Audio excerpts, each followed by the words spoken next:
நீ யாரா முடியாது பாக்குறியப்ப குடுக்கறது கொடுத்தா தானா பண்ணிடுவீங்க. அட வருமாடா உத்தனை வாட்டுறேன்.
என்னுடைய நாடு நகரம் என்னுடைய சத்தியலோகத்துல வந்து இருவரும் அடித்து வதஞ்செய்கிற தேவர் என்று பாராமல் என்னடா அடியாயோ எங்களை அடிக்க வேண்டாம் உதைக்க வேண்டாம்.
நமது நாட்டை விட்டே அடித்து தோற்றிட்டானே. நாடை இழந்து விட்டுமே பெண்ணே. சத்தியலோகத்துல இப்ப கொடியை நாட்ட வேண்டும். கொடி நாட்டணும். என்ன கொடி? என்ன கொடி? சிங்கக் கொடி. அம்பலக் கொடி. என்னுடைய கொடி சிங்கக் கொடி. சிங்கக் கொடி. சத்தியலோகம் ஆரிக்கு இப்ப ஒடுக்கிட்டாங்க. எனக்கே ஜெய் என்று சொல்லி. ஆமா ஜெய் போல. சத்தியலோகம் சத்தியலோகமே திவால குருணிக்கு. திவால குருணிக்கு. திவால குருணிக்கு. அது மட்டுமில்லை. ஆமா சிங்கக்கொடி நாட்டியாச்சு. சிங்கக்கொடியை நாட்டி விட்டாச்சு. இந்த சத்தியலோகமே ஒடுக்கத்தான் சொந்தம். இந்த நாடே எனக்கு சொந்தம். ஆமா உலகம் படியலக்கும் பரமநாதர் இடத்துல வாங்கிய வரம் வரம் எப்படி பழிச்சிருச்சு? பழித்து விட்டதா? ஒன்ன மாதிரி பீத்த தலையா வந்து நான் ஒரு நாட்டு என்னடா தலைவர் மாதிரி சொல்லுவியா? இப்படி முடி வச்சு வந்திருந்தா நான் ஒரு நாட்டுக்காரனை முடிகி விட்டு நாதுல ராஜாவா ஆண்டுறப்படி நீ ஆளலான்னு பாக்குறேன். ஏன்டா நான் என்னடா சொன்ன? இப்ப சொல்றோம்.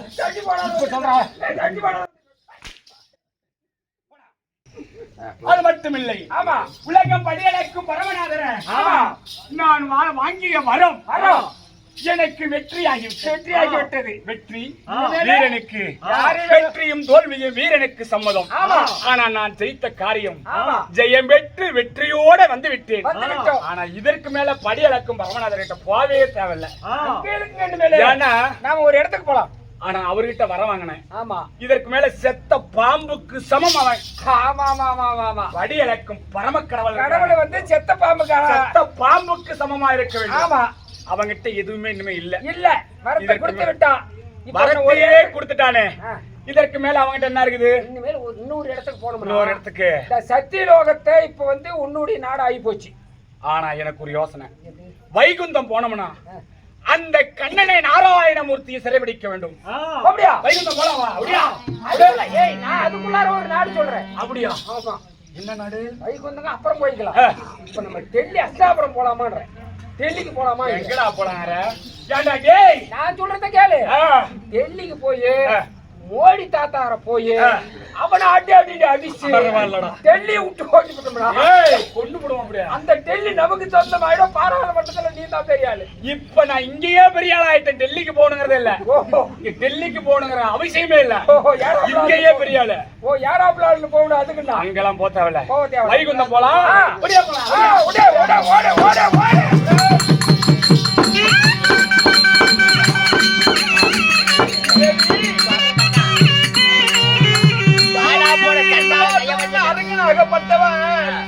நமது சத்தியலோகனா நாட்டுவே நம்மளை அடித்து உதைத்து துரத்தி விட்டு நாட்டுவே அவங்க கைப்பற்றி விட்டா நாம எங்க செல்வதோ நம்மளை யாரை ஆதரிப்பார்கள்? நம்மளை எங்க நமக்கு தெரியுமா? தந்தையும் தாய் இருக்காங்கல்லவா, உமா பார்வதி சிவன் கண்ணனி தந்தையாகப்பட்ட. ஆமா, அன்னவர் இடத்துல போய் எடுத்து இந்த அசுரனாகப்பட்டவன் வந்தான். நீங்க தான் வரம் கொடுத்தீங்களாமா அப்படின்னு சொல்லி போய் கொடுத்த வரம் எங்களுக்கு வந்து எங்க நாட்டை விட்டே விரட்டி விட்டது. என்ன செய்வது சாமி அப்படின்னு உன் தாய் தந்தை இடத்துல சென்று நம்ம குறைய சொல்ல வேண்டும். இவனுடைய அகத்தையே அடக்க வேண்டும். பாருங்கள் பெண்ணே, கைலாகி போங்க.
அன்னையே தந்தையே என்று குரல் கேட்கிறதே.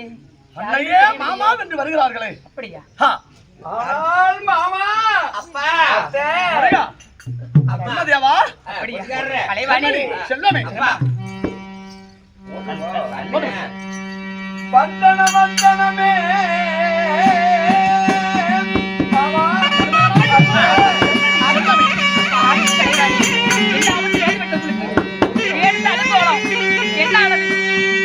என்ன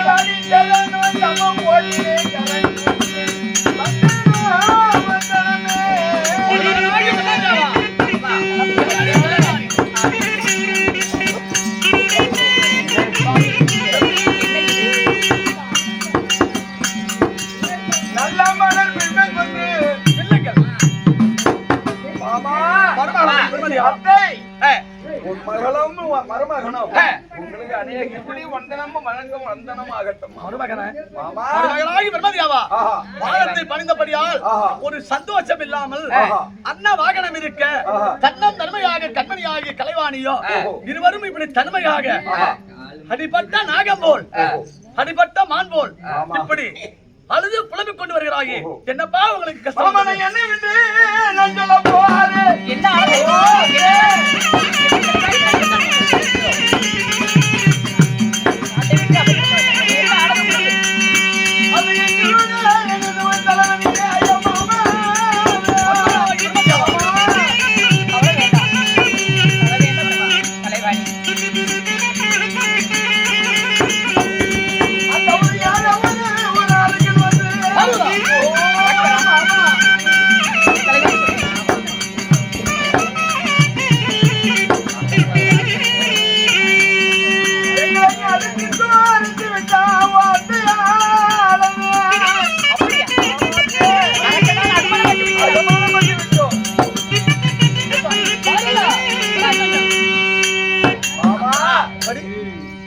வரம் கொடுப்பவர்கள் இல்லையா? யாராவது அரக்கனுக்கு நீ சுமாசூரனுக்கு நீ வரத்தை கொடுத்து அவனை வீட்டுக்கு தான் அனுப்பினா என்னுடைய நாட்டுக்கு வந்து சத்தியலோகத்தையே அடித்து அகம் செய்து எங்களை அகமானம் பண்ணி இருவரும் அனுப்பி வைத்து கோட்டை அத்தனை எல்லாம் வாங்கி விட்டு சுதந்திரம் இல்லாம சத்தியலோகம் எனக்கு தான் சொந்தம் திருவேக்காட்டுல இருந்து ஆமா நாங்கள் எடுத்து சாகாதோட வேகாதோட அழியாத செல்வமாகப்பட்ட 3 நித்திய தத்துவம் வரமாகப்பட்டது பெற்றிருக்கிறான். சத்தியலோகத்துல வந்து எங்களை அடித்து துன்புறுத்தி சித்திரவாதை செய்து எங்க மனமாகப்பட்டது கல்லடிப்பட்ட கண்ணாடி போல் ஆகிவிட்டான். பாத்தீரா சுவாமி, அந்த கொடி அரக்கனால் எப்படி அகுமானப்பட்டு துன்பப்பட்டு வந்திருக்கிறது தெரியுமா? பாவம் சுவாமி, யாரால் வந்தது? யார் கொடுத்த வரமாகப்பட்டது? தாங்கள் கொடுத்த வரம். நான் கொடுத்த வரம் தான். எண்ணற்ற வார்த்தைகள் எடுத்துரைத்தவ ஏற்கவில்லையே. என் வார்த்தை கேட்காமல் அந்த கொடி அரக்கனுக்கு வரம் கொடுத்தீர். அவர் என்ன செய்திருக்கிறார் தெரியுமா? அழைக்கப்பட்ட பிரமா ஒன்று பாராமல் கலைவாணி சரசம் என்று கூட பாராமல் அவர் அடித்து அபவாதம் செய்து விட்டார்கள். அகமானப்பட்டு வந்திருக்கிறார்களே சுவாமி, எல்லாம் யார் செய்த விதிகள்?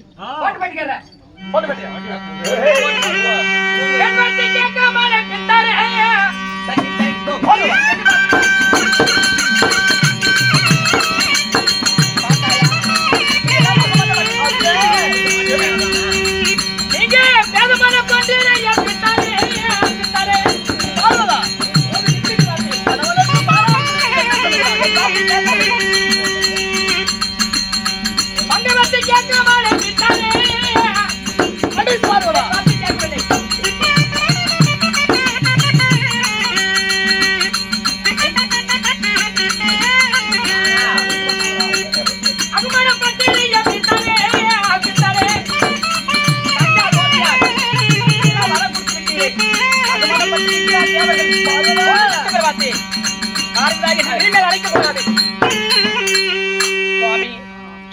எத்தனை எல்லாம் வார்த்தைகள் சொல்லியும் கேட்காமல் அந்த கொடி அரக்கனால் ஏதாவது ஆபத்து நேர்ந்து விடும், தேவருக்கு அவையும் நேர்ந்து விடும் சுவாமி என்று கேட்டேன். என் வார்த்தை கேட்காமல் நான் வரம் கொடுத்தே ஆக வேண்டும் என்று பிடிவாதமாக சென்றேன்.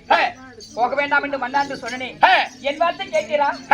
பெண் வார்த்தை கேட்காமல் பேதமனம் கொண்டு விட்டு மங்கை வார்த்தை கேட்காமல் அகமனம் பட்டா தேவர்கள் எல்லாம் சுவாமி இனிமேல் ஒருவடி பிரம்மாவும் கலைவாணி சரஸ்வதி இந்த கொடி அரக்கன வரம் கொடுத்த அந்த அரக்கனால் அகமனம் பட்டு வந்திருக்கிறார்கள். இந்த இடைபாகத்தில் இனிமேல் ஒரு பொழுது இருக்க மாட்டேன். பார்வதா, பார்வதா, உனக்கு வேண்டாம் தருமம் அடையும், ஒரு பொழுது கேட்க மாட்டேன்.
என்ன சொல்கிறேன்? சிவனிடத்திலே சிவன் வரம் கொடுத்தால் சக்தி இருந்தால் தான் அந்த வரம் பலிக்கும். உண்மைதான். அதனால் வேண்டாம் வேண்டாம் என்று எடுத்துரைத்தாய். மீண்டும் அவன் கடுரமான தவம் இருந்தபடியால் அவனுக்கு நான் வரத்தை கொடுத்து விட்டேன். இப்பேற்பட்ட இடைவர் நேரும் என்று என் மனதிலே நான் நினைக்கவில்லை. நேர்ந்து விட்டது. என் இடபாகத்தை விட்டு நீ போய்விட்டால், என் இடத்திலே சக்தி என்பது குறைந்து விட்டால் சிவனால் ஒன்றுமே ஆகாது. பெண்ணே நீ போக வேண்டாம் என்று கெஞ்சினேன், கதறினேன். தேவரால அகுமானமாகிவிடும். அந்த கொடி அரக்கனுக்கு வரம் கொடுத்தால் இப்படி இடகொடு நேர்மடி எத்தனை வார்த்தை எண்ணற்ற வார்த்தைகள் சொன்னேனே, ஏற்றதா உன் மனமானது? இப்பொழுது அகுமானப்பட்டு தஞ்சமின்றி வந்திருக்கிறார்கள். இனிமேல் நீங்க கத்தினாலும் கதறினாலும் கெஞ்சினாலும் இப்பொழுது நான் இடைபாகத்தை விட்டு உங்களிடம் இருக்க மாட்டேன். செல்கிறேன்.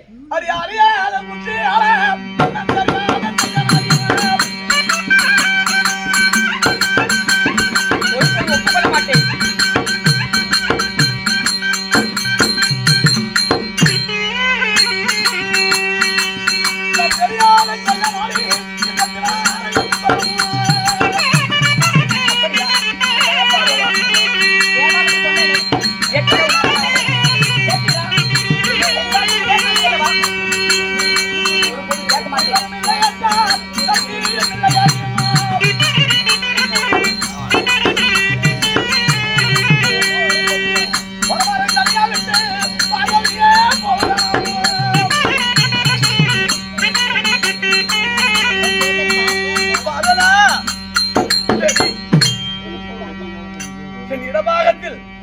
விட்டு இறங்கி தன்னம் தன்மையாக போய்விட்டால் சிவனுக்கு சக்தி என்பதே இருக்காது. உண்மைதான். அறிஞர் அல்லவா? உண்மைதான். ஒருபொழுது நான் நிலவாகத்தில் இருக்க மாட்டேன். இப்பொழுதே செல்கிறேன்.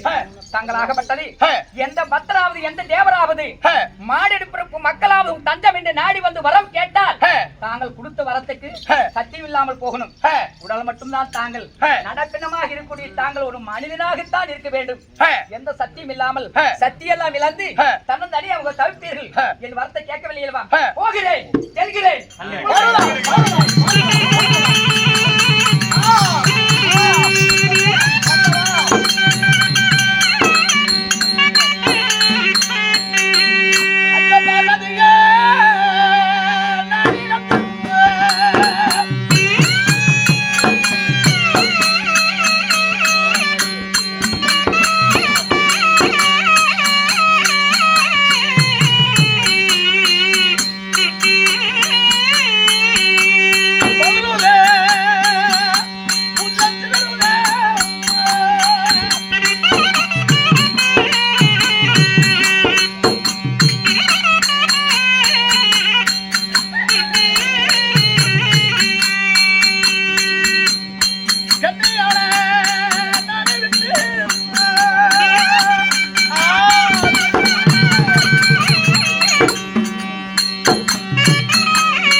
சாட்சாதிபதியாகிய உலக அவனுக்கு 56 தேசமும் படியளக்கக்கூடிய பரமநாதருக்கு அந்த இடைவரை பார்த்தாயா?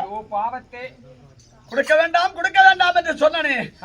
மீண்டும் அரக்கர் கூட்டத்தில் பிறந்த இரக்கமில்லாத ராஜதனுக்கு வரத்தை கொடுத்தாயே. அந்த ராஜதன் சத்தியலோகம் சென்று சதுர்முக பிரமதி அவனையும் மகளாகி கலைவாணி சரஸ்வதியும் அடித்து நாடு நகரத்தை எல்லாம் கைப்பற்றி விட்டார்.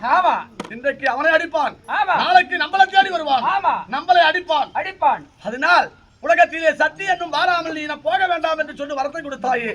இனிமேல் உனக்கும் எனக்கும் தொடர்பு என்பதை இருக்கக்கூடாது என்று சொல்லி என் இடபாகத்தை விட்டு ஓடிவிட்டார்.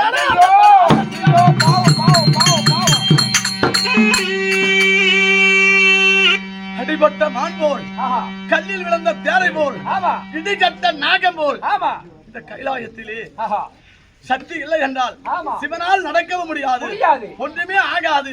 என்ன செய்ய போகிறோம்? என்ன நடக்கட்டுமோ? ஆண்டவன் எழுதின விதி போல ஆகட்டும். சில நிமிடம் இவ்விடத்திலே இருக்கலாம். என்ன நடக்குது என்று பார்க்கலாம்.